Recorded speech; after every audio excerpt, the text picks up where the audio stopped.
All right, today you are learning about the quadratic formula. Not my favorite thing to do, so maybe it'll be your favorite, but it's not that likely. But it needs to be done. It's a very useful, practical thing, and it just takes practice, which makes it not the most fun thing to learn because there's a lot of practice. Before you start this section, if you're watching the video, get a calculator so you can practice putting the numbers in the calculator. All right? And if you're not getting the same answers that I'm getting, see me, because that just means the calculator, you're punching something in wrong. And that's just a matter of learning how to put it in the calculator correctly versus the formula. But let's just start with some warm-up. And we're going to practice doing the b squared minus 4ac. So we're going to evaluate each of these. I have an a, b, and a c. And given those a, b, and c, we're going to plug them into b squared minus 4ac. You might say, well, where did we get the a, b, and c from?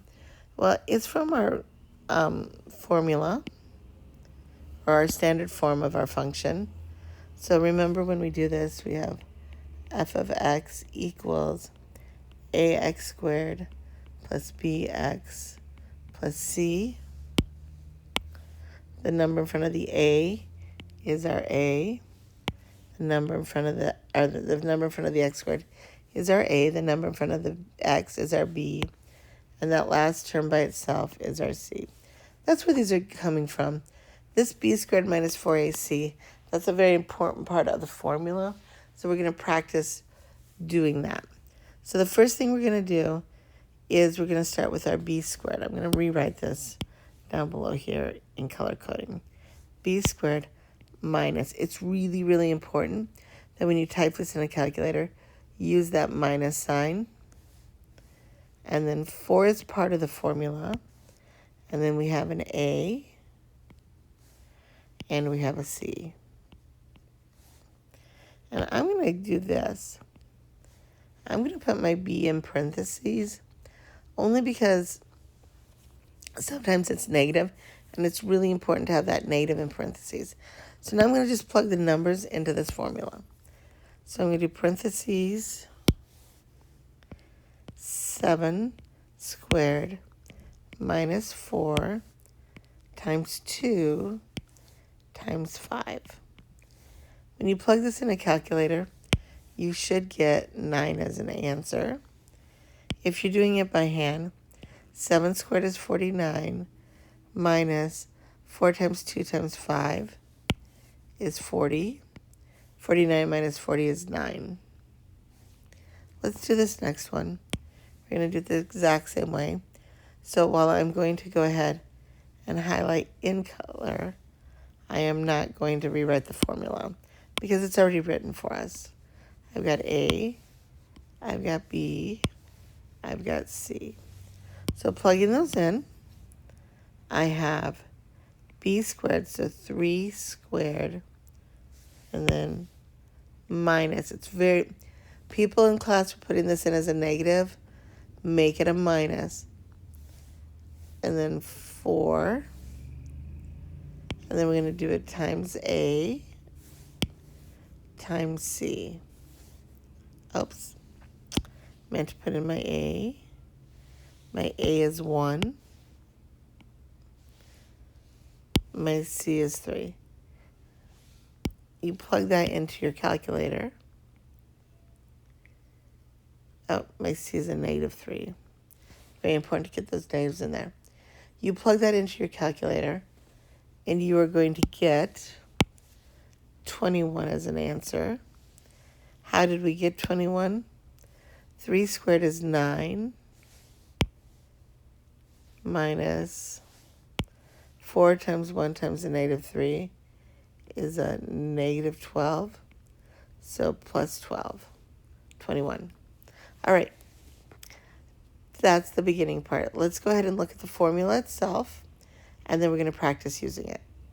All right, so the quadratic formula itself always starts with x equals, and then it's going to equal negative b, and then we talked a little bit about when we see a plus right over a minus sign.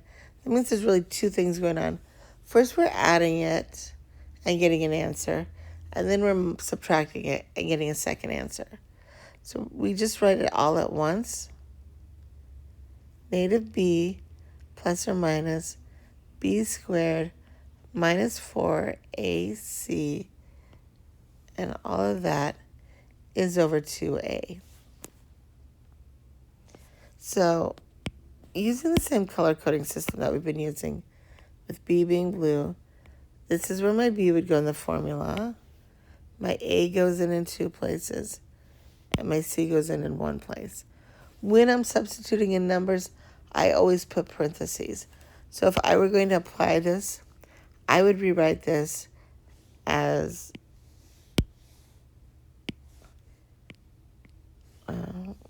let's stick with black X.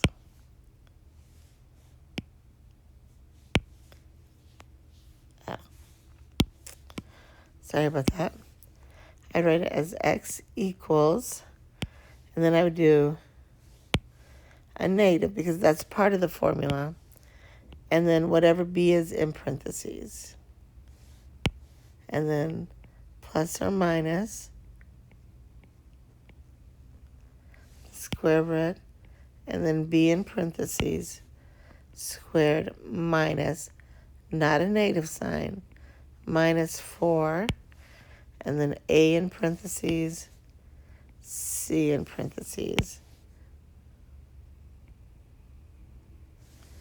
And then all of that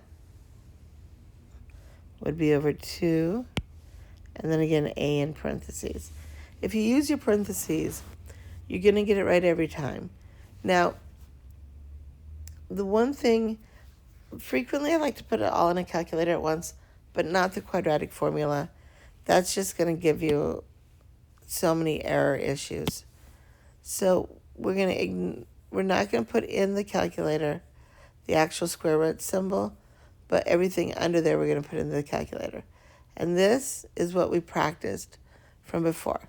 So let's go ahead and try some problems using our formula. All right, so we're going to use our quadratic formula to solve quadratic functions and equations. So the first thing we need is to write it down again. So I'm going to write it over here. X equals negative b. You already have this on your page so that you can see it. I'm just adding it back to my page, unless you did not write it on your page.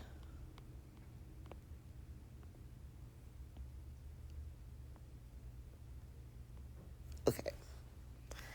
So the first thing to do is identify your a, which when we look over at our picture, our a is whatever number is in front of the x squared. When there isn't one, then there's a 1 there. So our a equals 1. Our b is the number in front of the x term. That's a 10. And always make sure to keep that sign. It's a plus, so it's a positive 10. So we can just write it as 10. And our c is the one term that does not have any variable. So 2.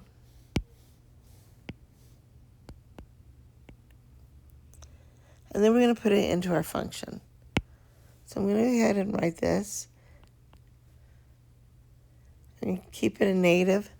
I'm going to put my b in parentheses. So negative b, when we look at our formula up here, I have my b here and my b here. Then I have an a and an a and a c. And then everything else stays the same. So I'm going to do negative 10, and then I'm going to write it still with that plus or minus. So plus or minus.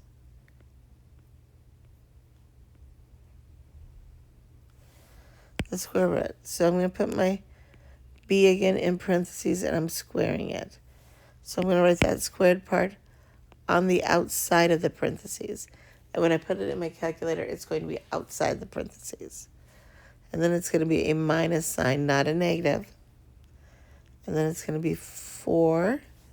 And then again, I'm going to put the numbers inside parentheses. times A times C. And that's going to be all over 2 times A. All right? And then for the next step, I'm going to keep certain things the same. I'm just going to bring them down. I'm going to have a negative. Well, I can now get rid of the parentheses because I have one negative, so I know that that 10 is going to stay negative 10, plus or minus.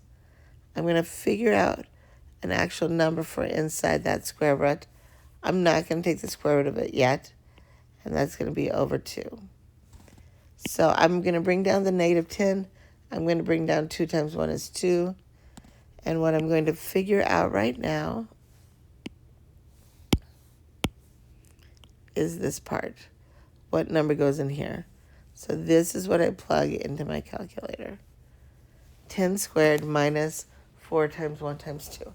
If you put it in, if you're using a school one, not your phone, and you put it in your calculator exactly like you see it, parenthesis 10, parenthesis squared, minus 4, parenthesis 1, parenthesis 2, you're going to get the right answer.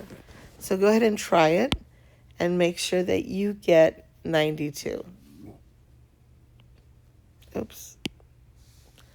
Make sure you get 92. And so this is one form of the answer. Because 92 is not a perfect square, we can't really do anything with it. But remember I was telling this as an answer isn't so useful to us, but it's still an answer and it's a precise answer. So I would expect this answer also to be written down.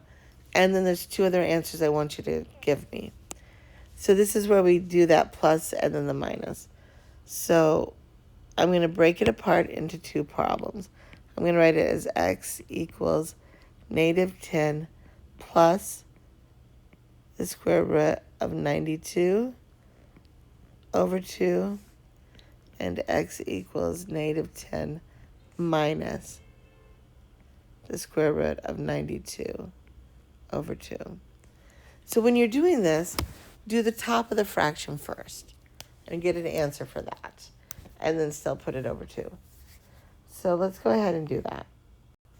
So for this first one, when you put negative 10 plus the square root of 92, you should get negative 0.408, and we still need to divide by 2 yet. So then we're going to divide that by 2 and get x equals negative 0.204. So that's your second answer. And your third answer comes from doing the subtraction side of it. So you're going to do negative 10 minus the square root of 92. And you should get negative 19.59. So you would have, oh, not pink, let's skip, there we go. X equals negative 19.59. And we're still dividing by 2 with a final answer of x equals negative 9.80. All right. So those would be our 3 answers. Our precise answer, boxed in red, which is precise. It's exact. It's precise to the answer. We can't do the square root of 92, so we're kind of left with leaving it like that. Precise answer. That's the first answer I want. And then I want the other 2 answers because these are more usable. That's precise. So when we're looking at this, this is precise. This is exactly what it is. No estimating, no rounding. This is usable. Negative 0.204, negative 9.8. Usable. All right, let's try another one. So once again, we're going to use our quadratic formula. It should still be visible on your page. I am going to do my A, my B, and my C, always. A is always in front of the x squared term. B is always in front of the x term. C is always the term without it. And if there's a minus sign, that is the sign on the term. So my A equals 1 again. When there's not a number in front, it's a 1, remember. My B equals 3. And my C equals -7. So when I go to plug this into my formula, x equals, and then I have negative, then I'm going to put a b in there. My b was 3. Then back to plus or minus the square root. And then again, b squared, but b is 3. So it's going to be 3 squared minus 4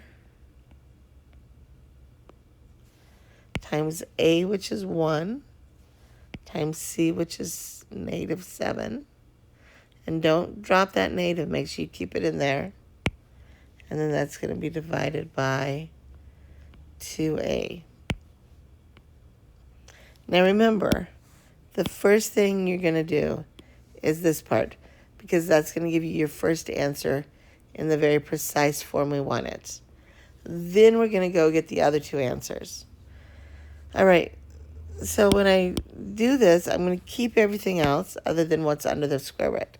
So I'm going to get x equals -3, because I can now get rid of that parentheses once I've substituted in. Plus or minus the square root, we're going to come back to that, all over 2 times 1 is 2. Then we're going to plug in 3 squared minus 4 times 1 times a -7 into our calculator, and we're going to get 37. And that's our first answer. -3 plus or minus the square root of 37 over 2. If you didn't get that 37, see me, because that means you're just not putting something in the... Don't sit there and get frustrated. Come see me. All right. Then we're going to do our other two answers. So we're going to do x equals -3 plus the square root of 37 over 2, and x equals -3 minus the square root of 37 over 2. And you're going to do the top of the fraction first. And you get x equals 3.08 divided by 2. So you get x equals 1.54. That's your second answer. Then we're going to get x equals -9.08, still divided by 2. So x equals -4.54. And those would be your two answers. Frequently when we're doing these kind of problems, we may or may not get time to get to the application problems, but the answers are like, this is the time. -3 plus or minus square root of 37 over 2 seconds doesn't mean anything. 1.54 seconds is much more telling to us. All right, let's move on and do the third problem in this set. All right, for this one, I want you to do it step by step on your own. I'm going to tell you what step to do, then you're going to pause the video, then you're going to do the step, come back and check. So your first step that you're going to do is identify your A, your B, and your C. So go ahead and identify that and pause your video and then come back. So pause your video now. All right, hopefully you identified your A as 1, because remember, if it's nothing in front, it's a 1. Your B, don't forget to include that negative on there. That's a very important negative. And your C was 10. So your next step, and you're only going to do this, is to write your quadratic formula with the numbers plugged into it, but don't do any calculations, and then come back and check your answer. So go ahead and pause your video now. All right, hopefully it looks like this. Making sure to use -8 inside parentheses because it's going to make a difference. I'm actually going to set up the next part of this for you, only because we now have a b that's negative. So when we look at this first term, I have negative, -8. Negative, negative is a positive. Again, remember that trick, count the number of negatives being applied. Even makes it a positive, and an odd number of negatives make it negative. There's an even number of negatives, it's a positive, it becomes an 8. Plus or minus, your next step is going to be to figure out what's under that square root. Over 2 times 1 is 2. So that's your next step. You're going to figure out what number goes under that square root. So calculate that now. Go ahead and pause your video now. All right, hopefully when you did it, you got a 24. And that is our first answer. So now we're going to move on and get our 2 additional answers. So I want you to do that. I want you to do both of them and then come back and check them. So get the plus and the minus answers and go ahead and pause your video now.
All right, hopefully after you did your calculations, you got 6.45 and 1.55.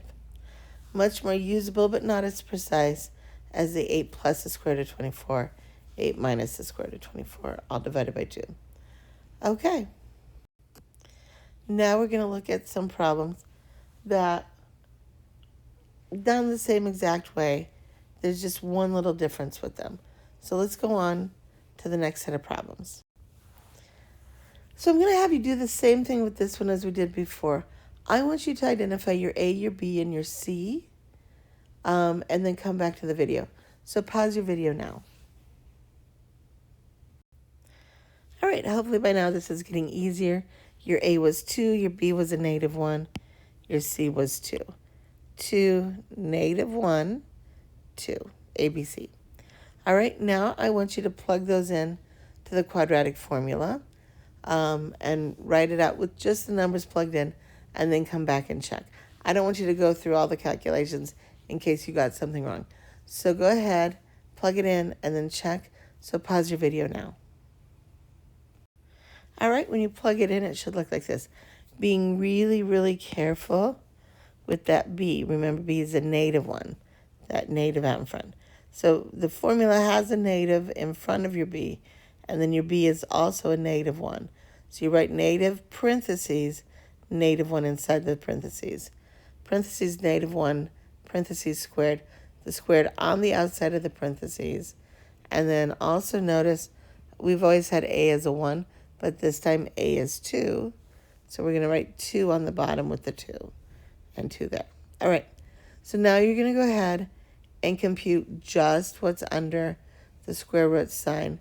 Simplify this -1 and multiply out that 2 by 2. So go ahead and pause your video now.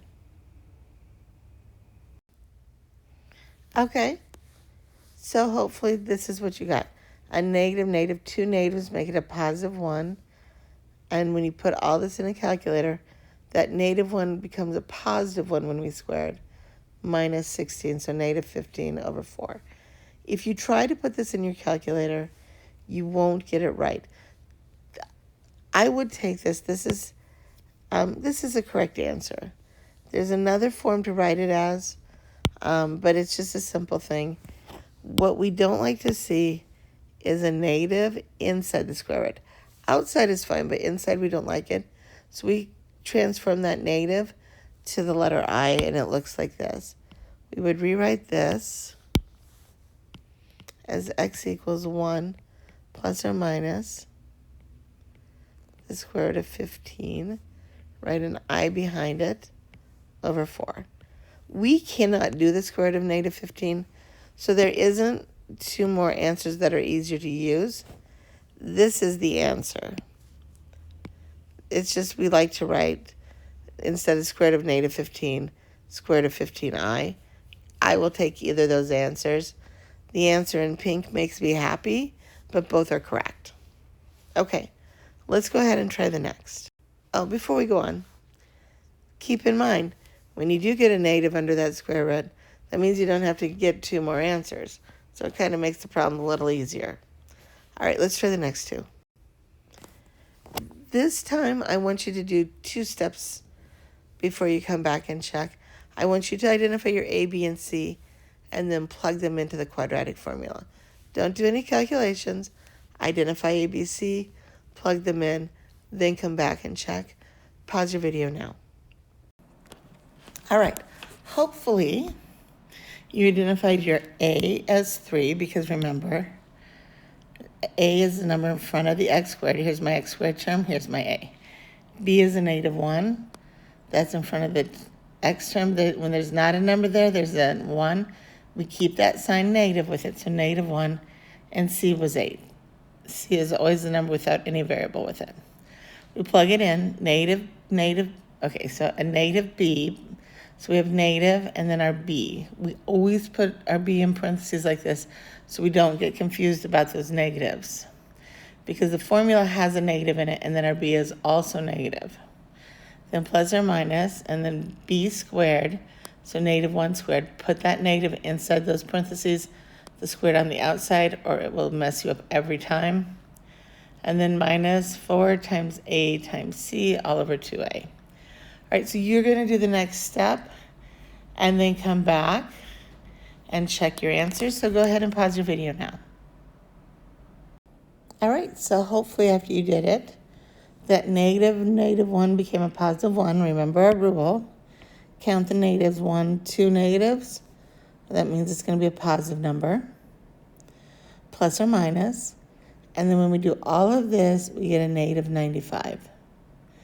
If you got a negative 97, when you squared your 1, you did not have parentheses around the negative and the square on the outside. And then 2 times 3 is 6. So here's the really nice thing about this.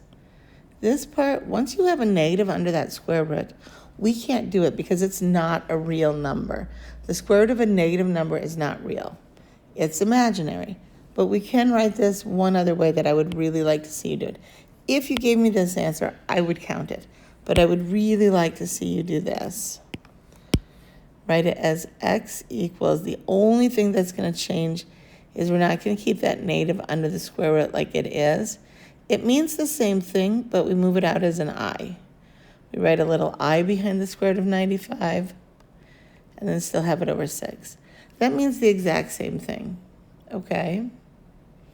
But now we don't have a negative under the square root. I mean, we do, because remember I equals the square root of negative 1. That's how we get rid of the negative under the square root. We replace it with that I. All right, and that's your answer. Whenever you have a negative, it means you can't go any further under that square root. Whenever you have a negative under that square root, you can't go any further with the calculation because it's not a real number. So we're done with that. There's no 2 separate numbers that are more usable. This is just what it is. There's not a real solution. This, let's see, the 3 is positive, so this parabola is Opening upward, remember whenever our A is positive, it's opening upward, but it's not touching the x-axis, so it's something like that, okay? So there is no solution to get because remember our solutions are where the parabola touches or crosses the x-axis, and it doesn't. All right, one more problem. Let's give it a try. So for this one, I want you to do it beginning to end, and then come back and check and see where you might have made any mistakes. So beginning to end on this one. All right, so go ahead and get started, and let's go ahead and pause the video now. All right, so hopefully as you went through this, you identified your A, your B, your C, A, B, C, and then you plug it into your formula. Negative B, so negative 3 went inside parentheses, plus or minus the square root 3 squared, minus 4 times my A times my C, all of that over 2 times A. Then we're going to simplify it. I'm going to get rid of these parentheses. I'm counting my negatives. I have 1, so it stays negative. Negative 3 plus or minus the square root 9 minus 16, or 9 minus 32 comes up with a negative 23 all over 8. And these negatives under the square root are the reason why we don't just plop everything into a calculator, because you're going to get an error message if there's a negative. It'll get frustrating. Just see what's happening with under that square root and then go with it. Since there's a negative there, I would accept this answer. But since there's a negative there, pull that negative out in the form of a letter I. Positive 20, nothing else changed. All I did was make this negative and I on the outside of the square root. That's it. That's the only difference between these two answers. And this is done. So it's a little easier actually when there's a negative under that square root, because you just pull it out as an I and you're good. All right, we're going to look a little more in depth into this whole thing under the square root, because as you can see, our form of our answer changes depending on whether this is positive or negative. And so we're going to look at that. So let's move on to the next part. That part under that square root, I'm going to go ahead and write out our formula again. So our quadratic formula is x equals negative b plus or minus the square root of b squared minus 4ac all over 2a. This part under the square root, not including the square root, just under it. This part has a special name, and it's called the discriminant, because it tells us a lot about the problem. All right? So this chart has it set up to tell us about the problem. Right now we have it listed as b squared minus 4ac greater than 0. That just means what's under that square root is positive. Greater than 0 means positive, right? Equals 0 means it's, well, what it says, 0. Less than 0 means it's negative. So we're looking for a negative, a 0, or a positive number. Those three numbers tell us whether there's two real solutions. When it's positive, there are two real solutions. Actually, you can just write two real. So the number of solutions is 2. The type, they're real solutions. When it's 0, there is one real solution.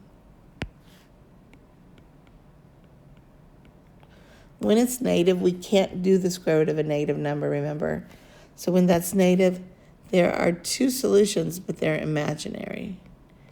And so we write it as one answer plus or minus I. We could split it out, but there's no reason to. Okay, so two real solutions means it's going to cross the x-axis. When it opens upward, it crosses like that. If it were to open downward, it would cross, okay. Opening up would look like that. Opening down would look like that. But there'd be two distinct places it crosses our x-axis. When there's one real solution, it just touches the x-axis, opening up or opening down. When there's imaginary solutions, it's never going to touch the x-axis. So if it opens up, it's sitting above it. If it opens down, it's sitting below it. Okay? That's what's happening graphically. That b squared minus 4ac, positive, 0, or negative. That's what we're looking for. So we have 6 problems coming up.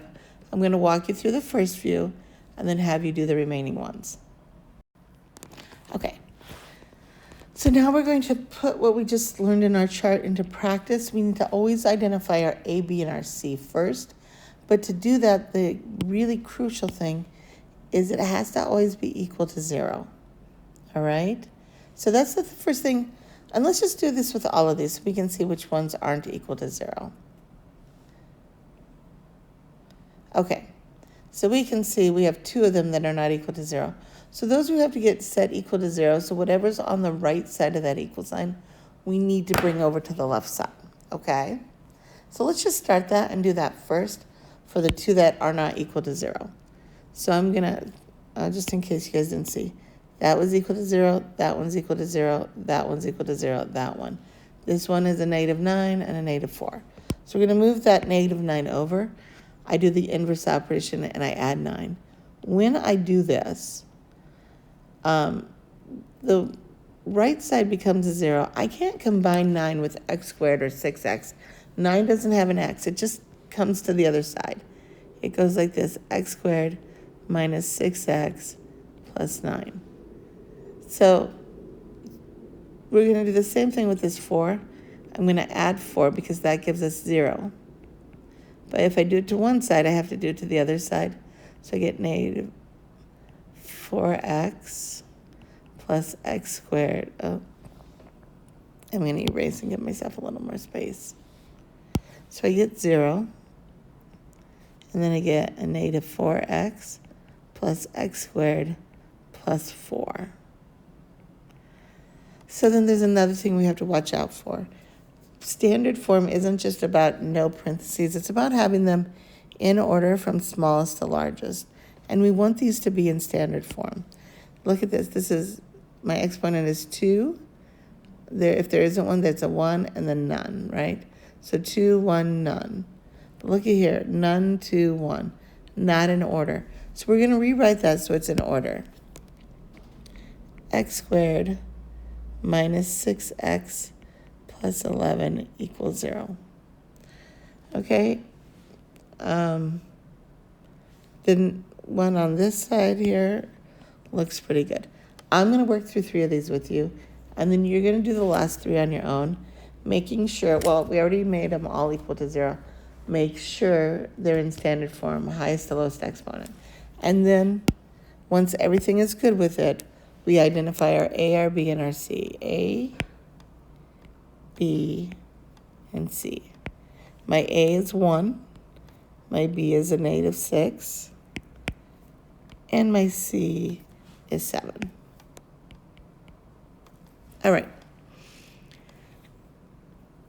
And hopefully you're starting to get good at this because remember, whatever's in front of your x squared is your A. There isn't a number there, so it's a 1. B looks like 6, but we have to include that sign in front of it. So negative 6, C, 7. Then we're just going to plug it into that formula. And plug it in using parentheses. B squared minus 4 times A times C. We're not going to include the square root. We're not going to include the frac. It's just B squared minus 4AC. That's what we're dealing with, B squared minus 4AC. And then I'm going to plug everything that I know into it. So I've got negative 6, and then my A is a 1, and my C is a 7. Plug that into your calculator, and you should get an answer of 9, 8. You should get an answer of 8. Sorry about that. And then you look. That's a positive answer. The first column of the chart above, it says positives. We have 2 real solutions. So that's it. That's all we do. Find the number that's the discriminant. Tell me how many solutions. Use that chart. So over here when we do this, we're going to do our A, B, and our C again. A equals 1.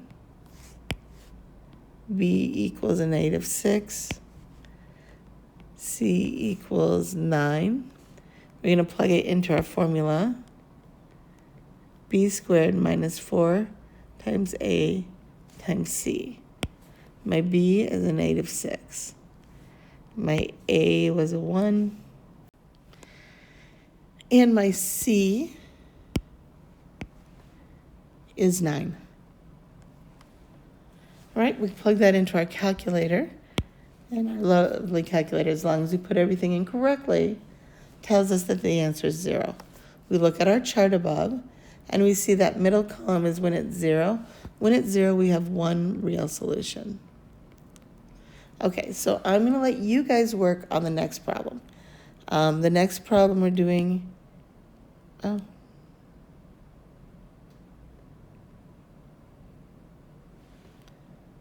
real solution. You guys are going to work on the next problem. Sorry, got slightly distracted here. The next problem is this one here in that second row, first box.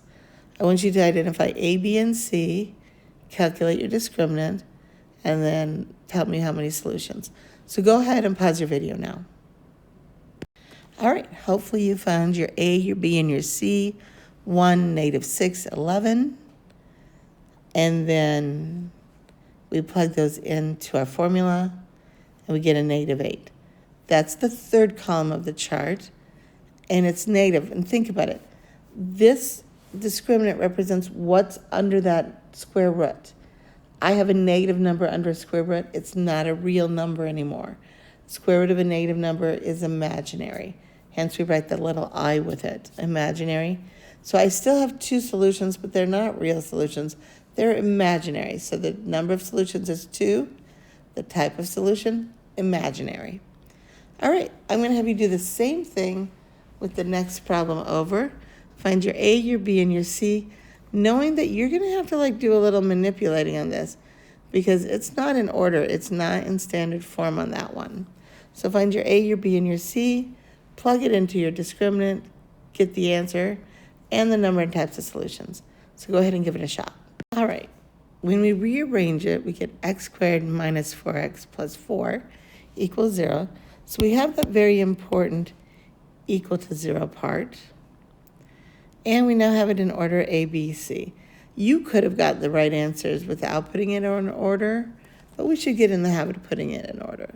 Because if you remember, A is always what's in front of the x squared term. So you could have searched for x squared and said, oh, there's a 1 in front of there. B is in front of the x, oh, there's a negative 4. C is the one number without it. The only time you won't get a right answer if you don't have it equal to 0. So we had to add that 4 over. Otherwise, it looks like our C is negative, and it's not. It's positive. We do the math, and we get 0, so there's one real solution. All right, let's do the next one. Same thing. Start to finish, come up with the answer, check it against the video. Go ahead and pause your video now. All right, hopefully you did it. Your A was 1, your B was negative 4, your C was 8. You plug those in, and you got a negative 16 for an answer, which means that it's negative under that square root. We have two solutions, but they're both imaginary. The only time we have only one solution is when it's a 0 under that square root. And then it's always real. Okay, last problem, and then we're good. Pay attention to where the parts are in this problem. So go ahead, do it beginning to end, pause your video now. All right, we reordered the problem. It's x squared minus 4x minus 2. A was 1, B was negative 4, C was negative 2. Plug it in, you get a 24. It's positive, so 2 real solutions. All right, hopefully you understand all this. Anything you don't understand, come see me. Have a great day.